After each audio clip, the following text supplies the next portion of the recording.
Really. Why should I be me? Why? And why should you be you? The answer is actually simple. Because it is much more worthy, it is much more valuable if we are real, if we are genuine, and if we are authentic. I'll take this. I'm a basic accessory for ladies. I don't know what you thought. I am a very stylish leather handbag. That's not basic. That's luxury. Oh, that's luxury. You will come to that. And my brand name is Gucci. That's luxury too.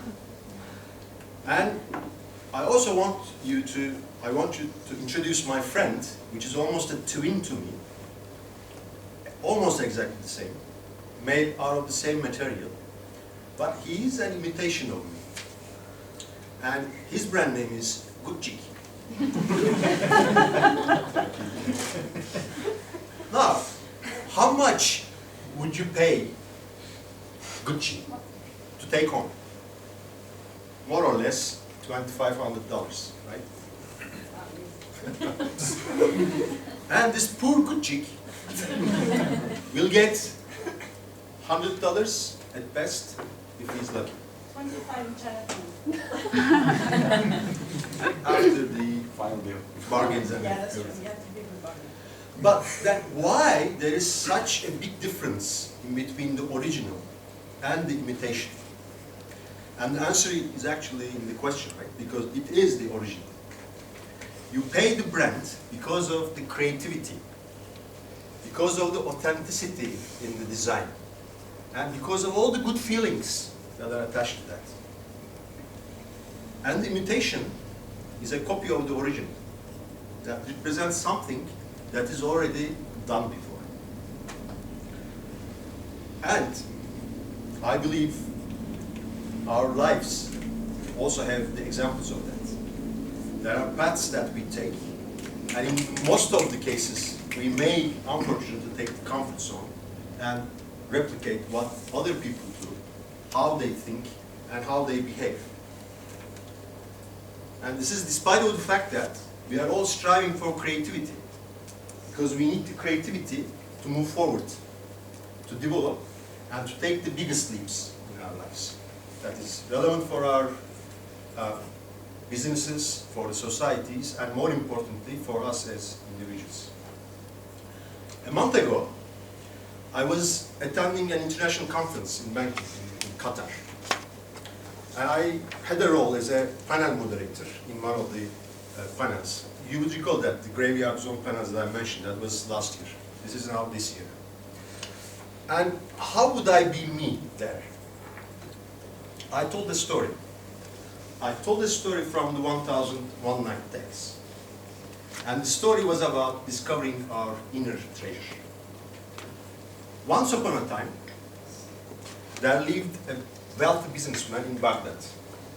And unfortunately, this man lost his means and had to work on hard labor to make his living.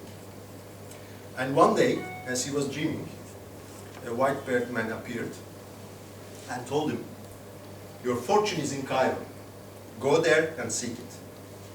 With his fate put together, he packed his stuff, he strolled over the desert and reached Cairo.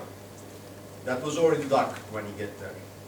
And he gets into the mosque and falls asleep. His luck is that a band of thieves entered the mosque the same night to break into an adjoining house. And because of the noise, the owners of the house, they wake up and they call for help. The chief of police and his team, they arrive immediately. But as they arrive, the robbers are already gone. So they find the man fall asleep, wakes him up, interrogate him, beat him with the palm rods, almost until his death, and then throw him in the jail. 3 days later, the same chief of police comes to visit our man and asks, "Where are you from?" "I'm from Baghdad." why are you here? Then he tells his story. Well, I saw this man in my dream. He told me that my fortune is in Cairo. But unfortunately, instead of my fortune, I found your generous palm rods that were given to me. And the police chief laughs up until his wisdom teeth was shown. Ah, I saw the same man in my dreams 3 times. He told me that there is this sum of money supposedly buried under the fountain of this garden of a house in Baghdad. And I wasn't fooled that I believed in him. And that was a meaningless hallucination. But you fooled. You followed your meaningless hallucination, and look where you end up with. Now take this money, go back home. And our man from Baghdad, he gets the money. But he realizes that the house that the police chief was describing was actually his house. So he immediately returns home, digs his garden, and finds the treasure. And we settle forever. So the essence of the story is, our treasure is inside. It is something inner. It's not somewhere outside. So we need to take a stroll to discover that. Therefore, we need to be us, and I need to be me, and you need to be you. And only then we can enjoy what we do. And only then we can leave our mark where we are. And my motto to myself and to the people that I care for is that whatever we do, either we have a speaker slot at Toastmasters, or we are playing in the final of a championship, or we are facing the person that we like so much that we will share our feelings.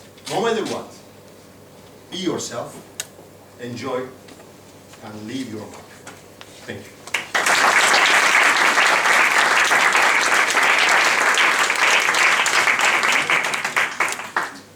Again, please use these ballots to do your comments for this last speech.